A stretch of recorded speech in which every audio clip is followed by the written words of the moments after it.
Hello there, and welcome to the Impact Zone podcast. We're here to talk more TNA wrestling shenanigans, and we're talking about Sacrifice this upcoming Friday, March 8th, live from Windsor, Ontario, Canada. If you are able to, I'm not able to, which I'm always sad about, though I did hear that some TNA wrestlers are coming to Australia at some point for a show down here or some sort of conference. I kind of want to go, but I don't think I'll be able to because it's actually on the mainland. I don't live on the mainland, so I don't think I'll be able to go, but might think about it. We'll wait and see. But anyway, he was talking about Sacrifice today. So yeah, as I said, if you're not bought your ticket and you can do so, you're lucky enough to do so, get your tickets now. Otherwise, if you're not, get your TNA Plus app, get your Ultimate Insiders, or get it on Triller TV. About to say Fight TV, but whatever. That rebrand. Same with like TNA. So many people are still saying Impact, even though people were saying, TNA for so long, even when it was called Impact. It's crazy. I don't know. Whatever. Anyway, EY and Moose for the TNA Heavyweight Championship.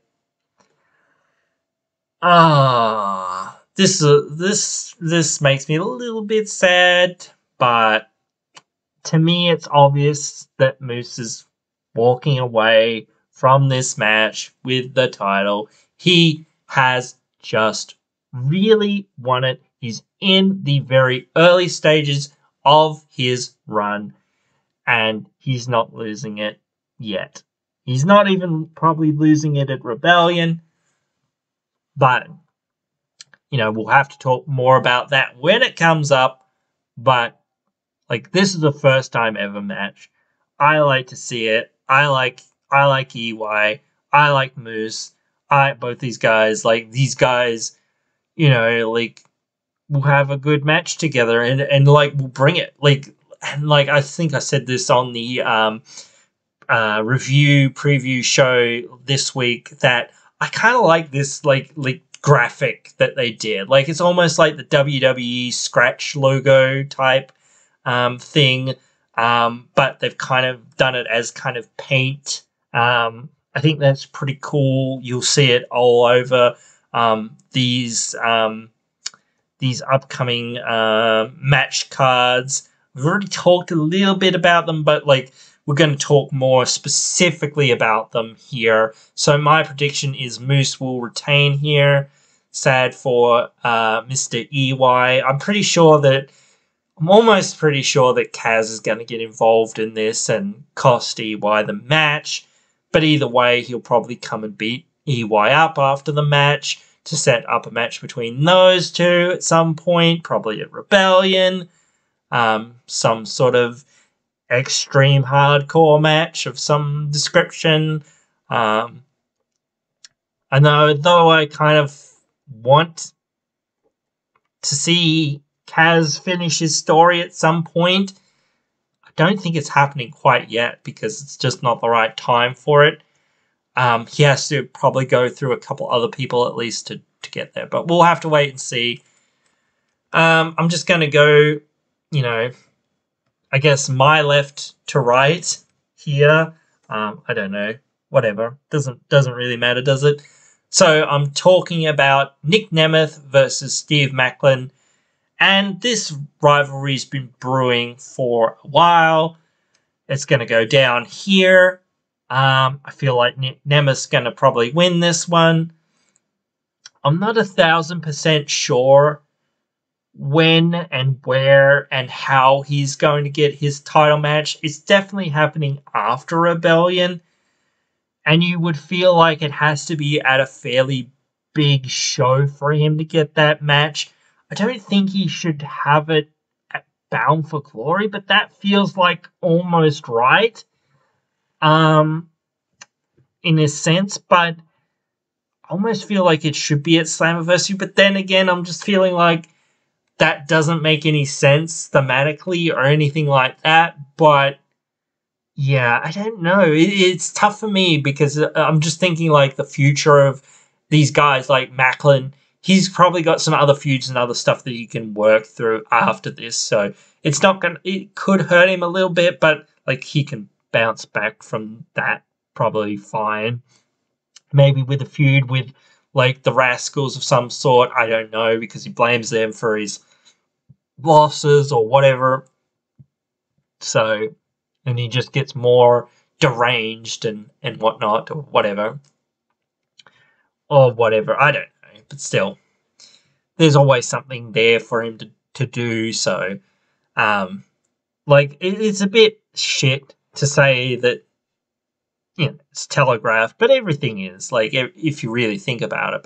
But still, like, it's one of those things, and that Nemeth is obviously moving his way up to that title shot at some point. I do think he's probably going to win it at some point, probably, so, but I feel like that's a little and a little maybe wrong. I don't know. It's tough to say because it depends on the context of it and how it's all put together, and where it's actually going. It's not just about Nemeth wins the title. It's about, okay, Nemeth wins the title and then he puts somebody over, because that's usually the role of these guys when they come in.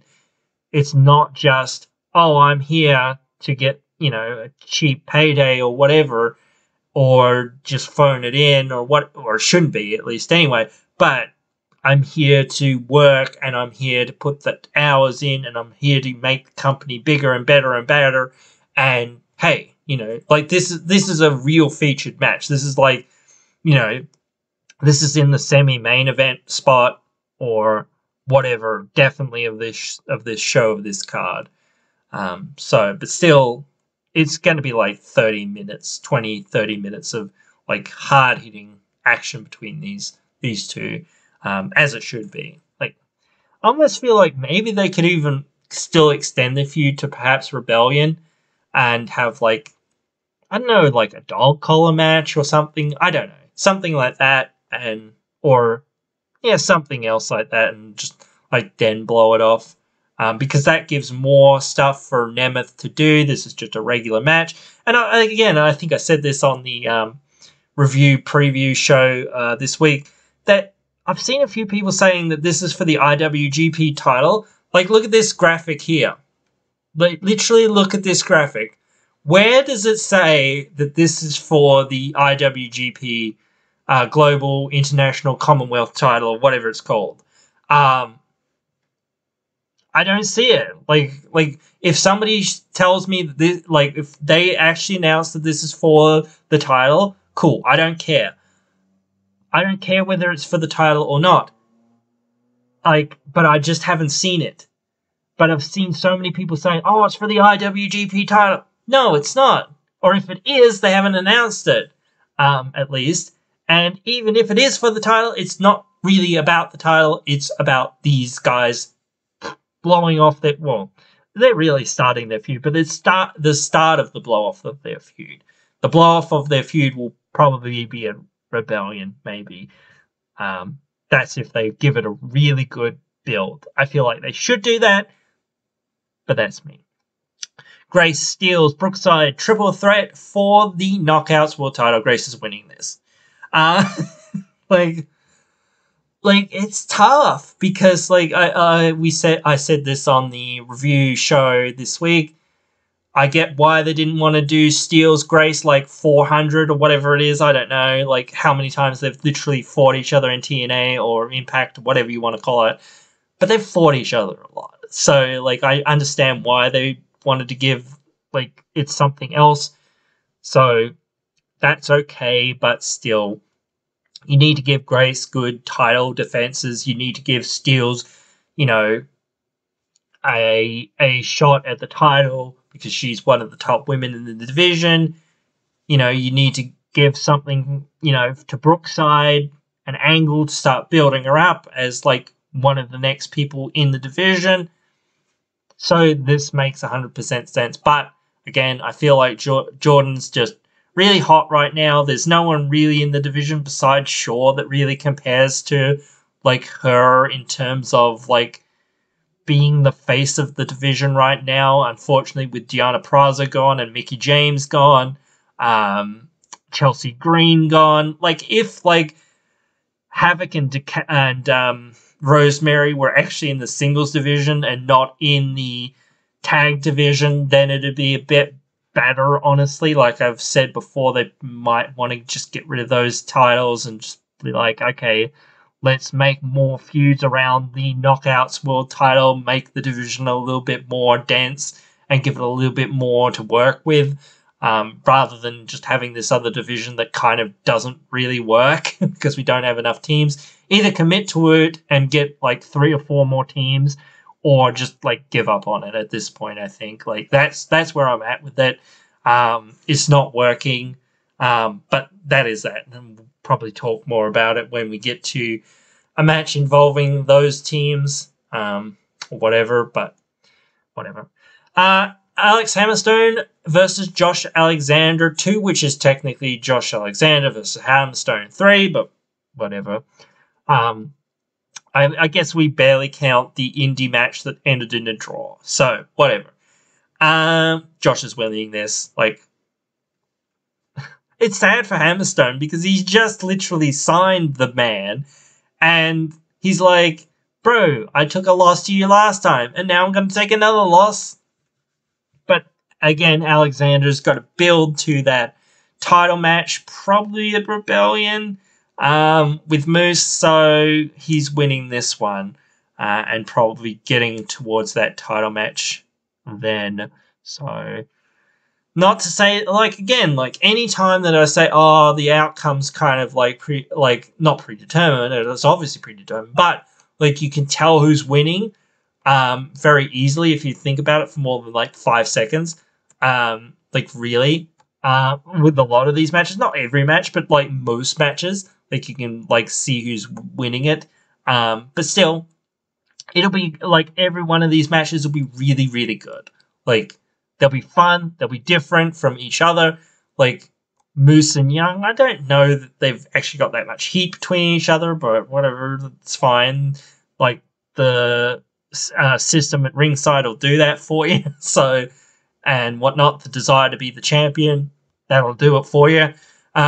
Namath and Macklin, they have a very, storied rivalry, as I sort of said. The triple threat, that'll be completely different. Hammerstone, Alexander, that'll be, like, about respect and honor and to a degree and that kind of thing. I kind of wish, like, they had a lot of their more key players on the show, like Gresham and that, but he's still injured, I believe, so hopefully speedy recovery to him.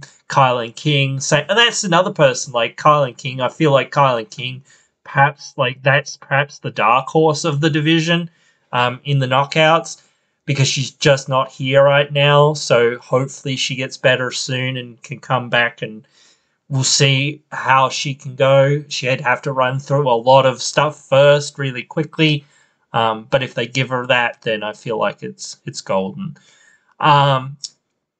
6-man tag team match. Now, this is one where I'm not actually 100% sure who's, like, winning this one. Sabin, Kushida, and Knight versus Ali and the Good Hands.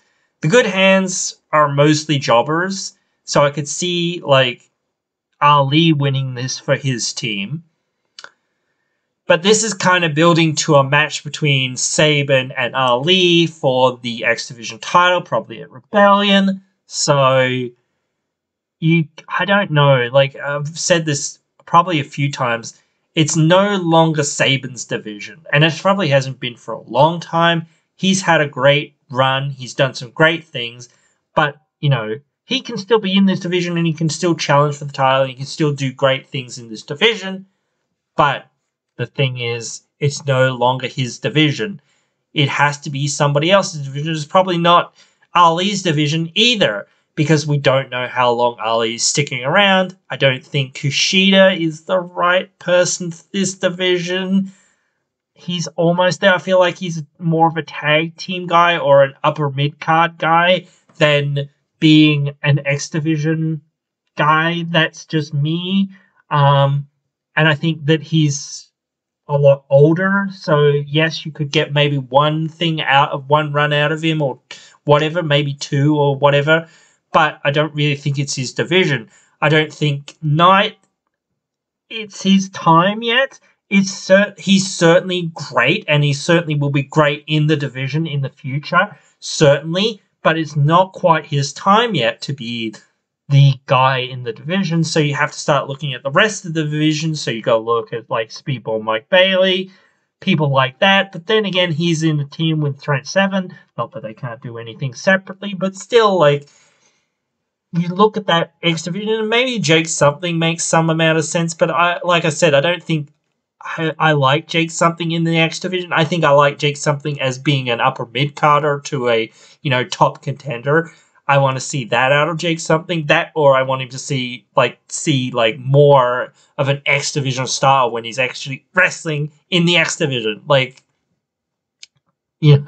So, but still, so for, Saban's team, Saban needs the win the most because, again, you're trying to build that story between Ali and Saban. So you want to probably see Saban win this so that he's got a win up against Ali, even though he didn't pin Ali. So then you've got that drama that kind of build or whatever. But then again, you might want the uphill battle of, Saban being you've already got that uphill battle, Saban's already lost, I guess, so... And you've probably got the idea that Saban's not going to win, so I guess that's probably enough, actually. So, yeah, I guess that Saban's probably picking up the win here. I don't know which of the good hands he's pinning. One of them doesn't really matter, I guess, that much. He could even pin both of them, I guess. I don't think that makes much sense, but still could happen. World Tag Team Title Match. ABC versus Edwards and Myers. I so want to put my money and my pick on the system, Myers and Edwards, because I think, as I said before, when the faction holds all the gold, those are the best storylines that you can run. When somebody has to go against the faction, the system has to go against the odds, you've always got that upper hand for the heel faction. And that's what the system is. And it's always good for a faction for them to hold all the gold, because that legitimizes the faction and makes them more dangerous and makes them more dominant, makes their run and their whole thing that they're doing for the next 6 months to a year, probably, at least, worth doing. Because if they're not going to run the divisions that are in TNA, if they're not the system and, controlling things, then they've got no power. And then they've got no legitimacy. And then what are they doing? They're going to split up in a month. Or whatever, maybe 2 months or whatever. I don't know. They have to win. They have to win because that's what dictates the success and failure of factions. If they don't win, then, they're done in another month or whatever. So they've got to win in that regard, at least, because otherwise the story starts becoming they can't win and they can't control that the whole divisions or whatever. So again, the system starts falling apart. Everything starts falling apart more quickly than what it should do. You should be set up for 6 months to a year or more with a storyline like this. So having them lose in this opportunity is not what is needed. And the ABC, they've had 2 great runs. They could probably have a 3rd great run, maybe in like 6 months to a year or something. I don't know. But like, it's almost time for them to go their separate ways and become single stars as well. But the problem is, as I've said, that tag team division is really, really thin. So it feels like bad to take them out of this tag team division and do something else with them. So I don't know whether you turn one of them heel or babyface or whatever, but like, you've got to think about that. You've got to think about where they're going, because now, really now, they're like, you want to start developing them as upper mid card to top level, like, guys in this company. So you have to pick and choose where you're going with them, and you have to figure out why you're doing that and whatnot, all this sort of stuff. You've got to think long term, and that, because in the short term, yes, the ABC are going to lose, and they're probably going to lose next time as well. So where do they go from there, and why? Like, it's not just, we're going to break up because that's what every tag team does. No, we're going to have this slow built story of us having this thing where we eventually break up or whatever, or we go our separate ways. So you can't just go, oh, let's break up. You know, you've got to build to a breakup. You've got to build to something. You've got to have, you know, or you've just got to have it. Like, you know, bam, like, here it is. And, you know, like, it's over. Like, even if it was like 2 weeks, like they did that with EY and Kazarian. They did that with like 2 or 3 matches. Like, that worked really well. That was fine. But still, there was a build there, though it was pretty small, you know. Like, they could still do that with the ABC, though I feel like they perhaps need to do it for longer, because they're a team that has been together for a couple of years now, and they do gel well together. And, you know, they've spent a lot of time and equity in those guys as a team, but also as individual stars. Both of them are former X Division champions. I'd like to see either of them or both of them in the digital media space doing something, and then eventually in the heavyweight or the top level of the card doing something. Even if they're not going to win the title quite yet, they're so close to being, like, you know, world championship contenders in this next calendar year. Like, I could see one of them dethroning Mustafa Ali or Nick Nemeth or somebody like that in the X division, or in the world title division, or even like Crazy Steve in the digital media division. So there's a lot of space for them, and then you give them like another 6 months or whatever and build them up even more from there, and then you've got, you know, as you say, bona fide main eventers. That's how you get there.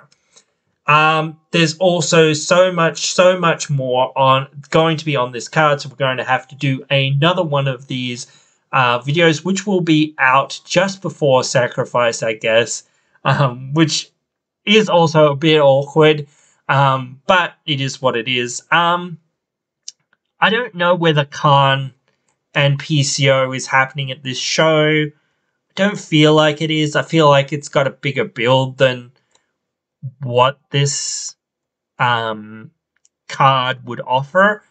I don't know whether Slamovich and Kelly and that are going to have a match at this show or in this card. Maybe on the pre-show, I don't know. Maybe against Danny Luna and Jody Threat, don't know. But still, like, again, I feel like they're almost building to a triple threat tag team triangle match, or whatever you want to call it. between DK and MK Ultra and Luna and Threat. So I don't know. But still, like, you start looking at the roster and who's involved in storylines and who's involved in what. Kind of almost feel like, what's Crazy Steve doing? Because he's surely not facing Rhino again after he beats him this week, which I'll talk more about that in the what is it? The Explosion review, and we'll also be doing the preview, I guess, as well for Explosion on the review, TNA review, because they only reveal it just after that, so we'll have to start doing that on there, as well as the review preview for next week's show as well. But we often talk about it, on there as well, so it's not lost in the shuffle. It is lost in the shuffle a bit, but it's not completely lost in the shuffle. It is there. So I just have to make a note of that. But yeah, like, just like looking at the roster and seeing what's there and seeing who's there and seeing what they're kind of doing, kind of feel like there's something between, like, the Rascals and Seven and Bailey, potentially. I don't know. But at this show, I don't know. Like, it's tougher. That could be, like, Bailey and Seven. That could be an alright team, but, like, I don't know. They need a long time to kind of be a proper tag team. So you need to take Bailey out of the X division and, you know, dedicate him to being this tag team guy. So it's tough. It's so tough to have these guys as singles stars or as, you know, tag team stars. So it's like, you know, it's tough, you know, to have everyone featured and that. So you're just, like, looking for space to feature everyone. Plus, again, like, that's, like, what people want. People want to see Speedball Mountain, you know, whatever. People want to see Speedball Moat Baileys. They want to see Moose. They want to see, you know, Alexander Hammerstone. They want to see Steele's Brookside Grace. You know, like, they want to see all these guys. I want to see Leon Slater. Where is he at? Like, what's he doing? He was signed, like, weeks ago. Where's, what's her name? Whatever her name is. Harley Hudson. You know, like, she was signed as well. Like, where is she at? Like, it's been a couple of months since those guys were signed and we haven't seen hide nor hair of them. But maybe, like, that's where, like, Leon's going to go. He's going to go into this X division space and then he's going to become, like, the face of the division. That wouldn't be too bad. Like, if he gets some good wins racked up on his belt, so to speak, when he comes in and that. So, yeah, like, we'll have to wait and see, and I hope it happens soon. So, yeah, because, yeah, you don't want to, like, Harley, perhaps that's okay because they said, oh, she's going for more training at the academy or whatever, blah, blah, blah, and this and that. But they were really hyping Leon up and saying, oh, he's the next AJ Styles and this and that. But where has he been, bro? Like, you need to actually showcase him and actually put him on a match or debut him at some point and give him a run so that he starts becoming, like, this guy that's part of the roster and you can start talking about him properly and whatnot in these sorts of contexts. But yeah, that is the preview thus far for this one, Sacrifice. I've already got it ready to go, so I'm all cool to get to sit back and watch this when it comes out. I'm actually pretty happy that for people who are in the US, this is on a Friday because technically for me here in Australia, it's on a Saturday. So that's pretty easy. Even if it was on a Saturday, that means it's on a Sunday here. You know, but when it's on a Sunday, that means it's on a Monday. you know, like, so that's a real big problem. Like when the TV show is on Thursday, it's technically on a Friday here, but that's still all right. It's when the 3-hour show is like on a day that doesn't really suit for me and for what I tend to do and that kind of thing. So yeah, it is what it is. But anyway, guys, hope you've enjoyed this one. And if you have, I'm glad that you've watched this far. And if you have, well, if you have watched this far, thank you so much. Hope you've enjoyed it and hope you will join me again in the next one.